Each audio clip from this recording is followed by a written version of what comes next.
following segment is sponsored by Inspire in Utah.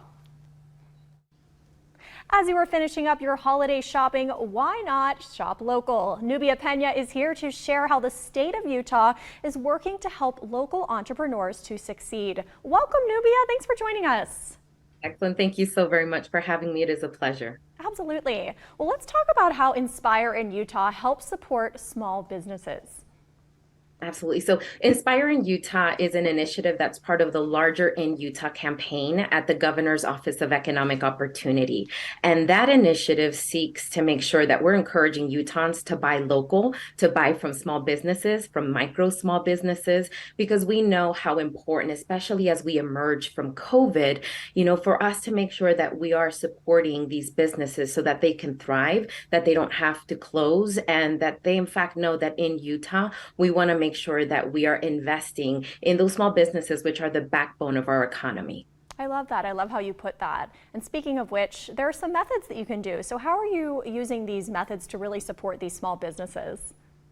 Well, the Inspire in Utah campaign wanted to specifically target women entrepreneurs. And the reason for that was that this initiative stemmed from the priorities that were identified in Section 5 of the Cox-Henderson One Utah Roadmap.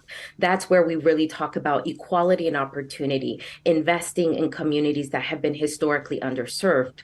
But the Inspire in Utah campaign was also an opportunity to collaborate with Dr. Susan Madsen. And she is the founder and president of the Utah Women in Leadership Project. And she wrote a report that was commissioned by Zions that explored why is Utah consistently ranking last for women's equality, and provided some key recommendations. And one of them was that if we really want to help change the narrative of women succeeding in the state of Utah, then we need to invest in our small women business entrepreneurs.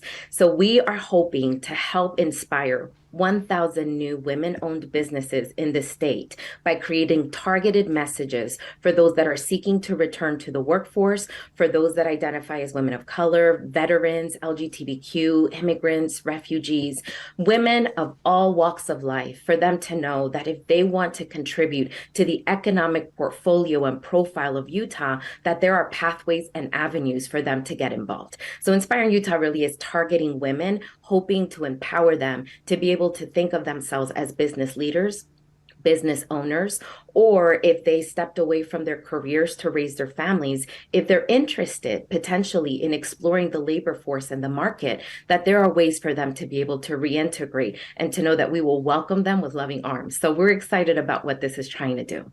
So incredible. Nubia, thank you for all that you guys are doing, and I'm all for female empowerment and inclusivity. Where can we go for more information?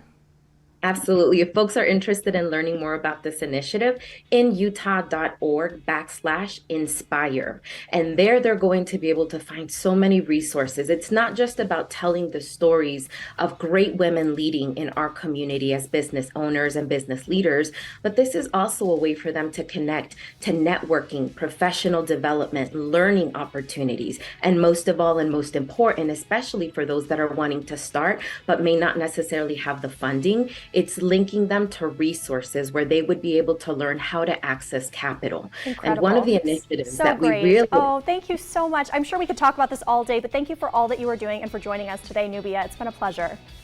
Thank you so much, Sarah.